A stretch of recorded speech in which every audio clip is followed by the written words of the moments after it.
सिया राम लक्ष्मण जानकी सदा करो कल्याण।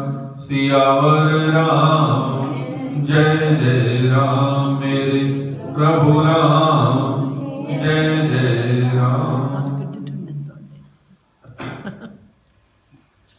नैमिषारण्य तीर्थ में 88,000 ऋषि सूत जी से प्रश्न करते हैं और इधर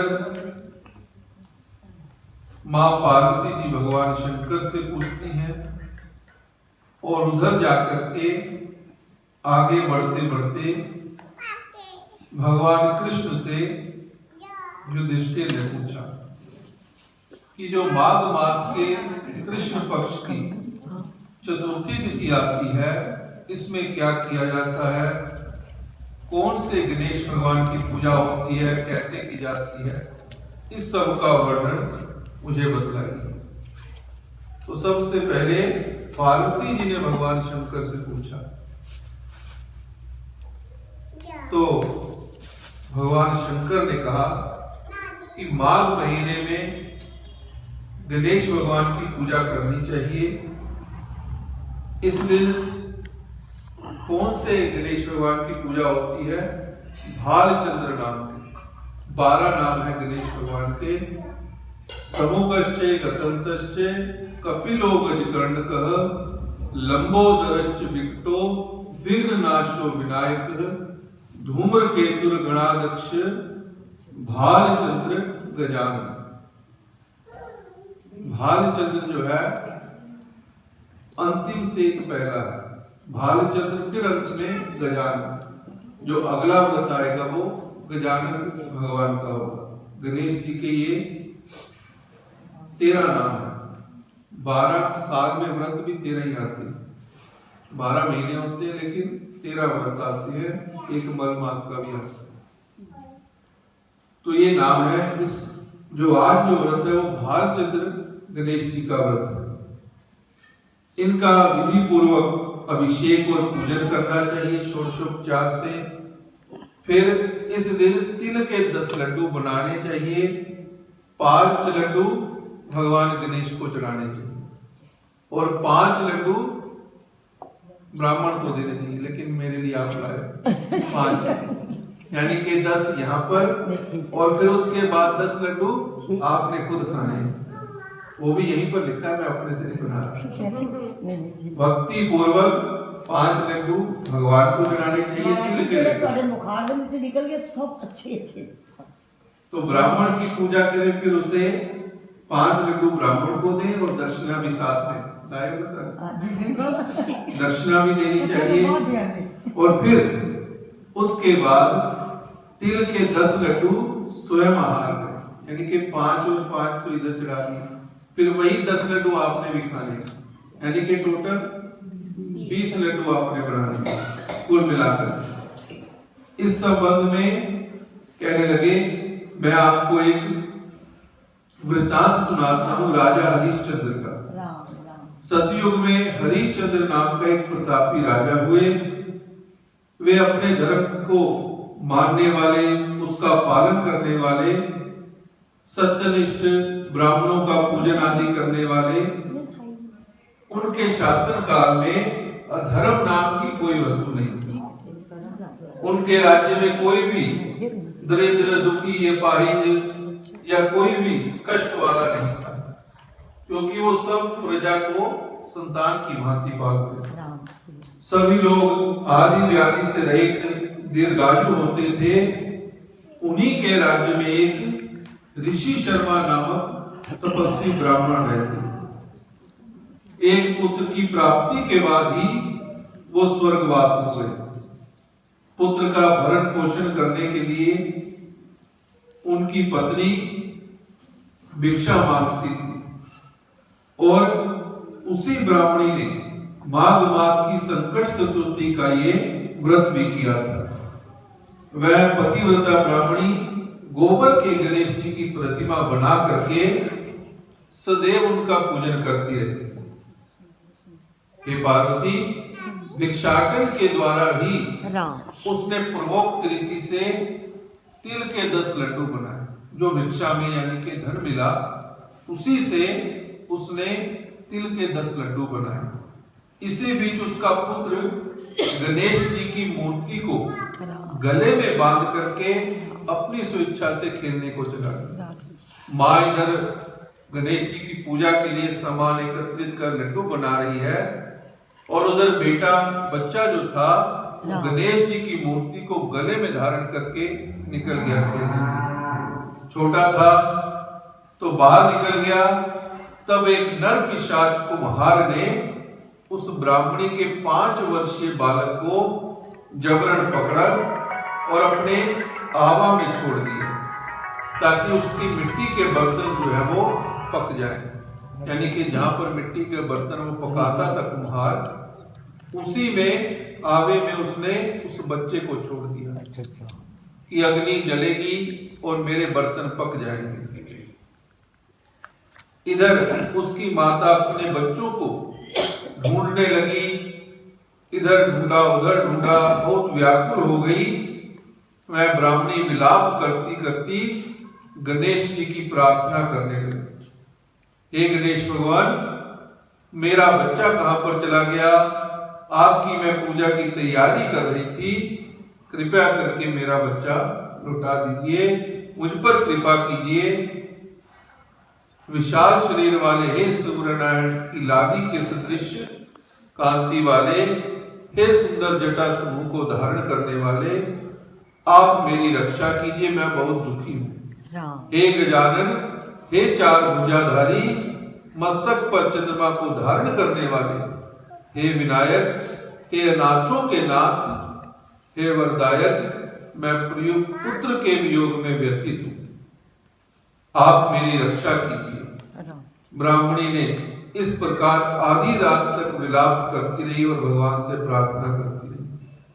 प्रातः काल होने पर कुम्हार अपने पके हुए बर्तनों को देखने के लिए गया कि मैंने उस बच्चे को डाल दिया था, अब देखता हूं मेरे जो बर्तन है वो पक गए या नहीं पके।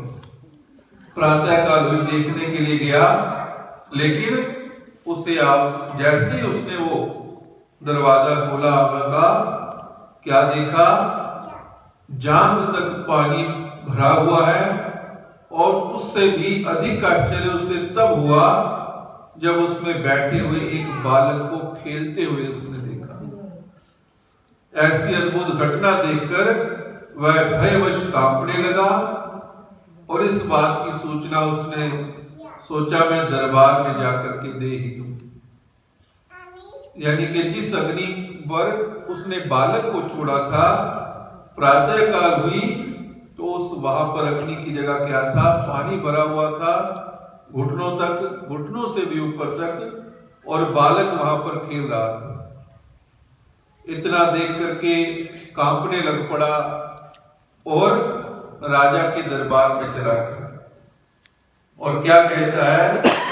उसने राज्यसभा में जो उसने कुकृत्य किया था ये, उसका वर्णन अपने आप ही सुना दिया।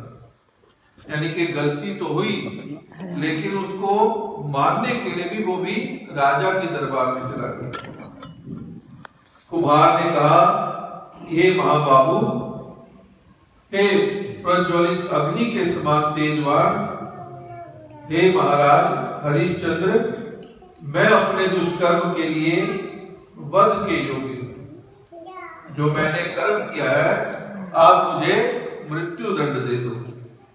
उसने आगे कहा कि हे महाराज, कन्या के विवाह के लिए मैंने कई बार मिट्टी के बर्तन पकाने की कोशिश की, लेकिन मेरे बर्तन कभी भी नहीं पके और सदैव कच्चे ही रह गए। तब मैंने भयभीत होकर के एक तांत्रिक से इसका कारण पूछा। उसने कहा कि चुपचाप किसी बालक की बलि चढ़ा दो, और बालक वो लड़का होना चाहिए। तुम्हारा आवा जो है वो पक जाएगा, तुम्हारे बर्तन पक जाएंगे।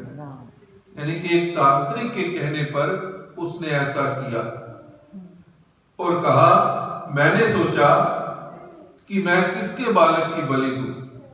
जिसके बालक की बलि दूंगा वही मुझे आकर के दोबारा मुझे मार डालेगा।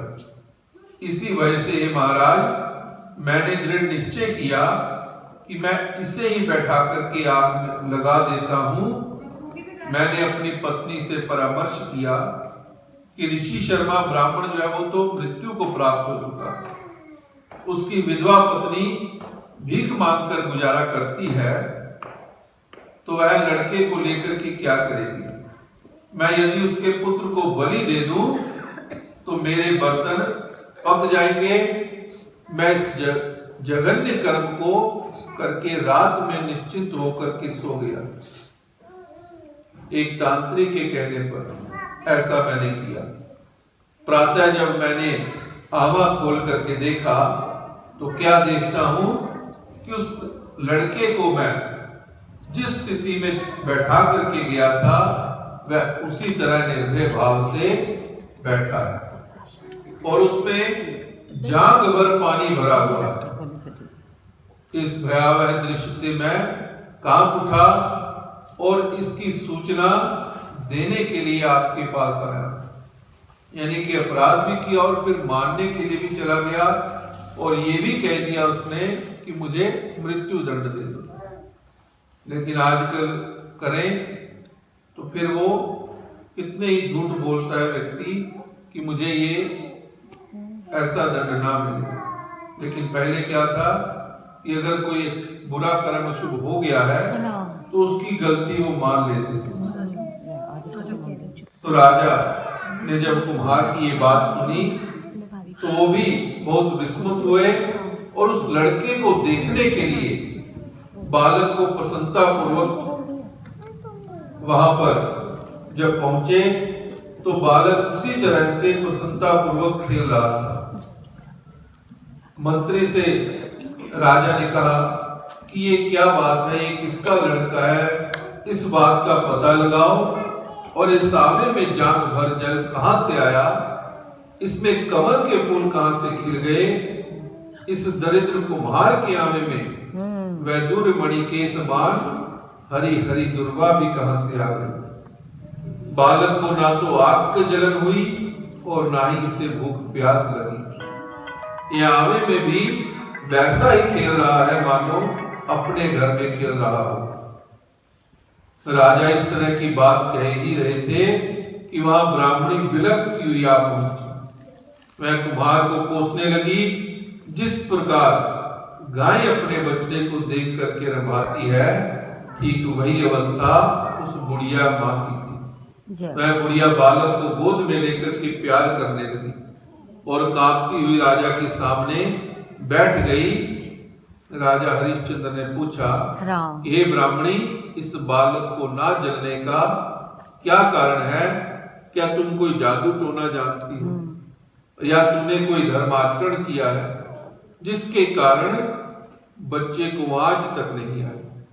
राजा की बात सुनकर के ब्राह्मणी ने कहा कि हे महाराज, मैं कोई भी जादू नहीं जानती, कोई टोना नहीं जानती, ना तो कोई धर्माचरण, तपस्या, योग, दान आदि कुछ भी प्रक्रिया नहीं जानती। हे राजन, मैं तो संकट नाशक गणेश चतुर्थी का व्रत करती हूँ। उसी व्रत का प्रभाव ऐसा है कि मेरा पुत्र जीता जागता मेरे सामने है।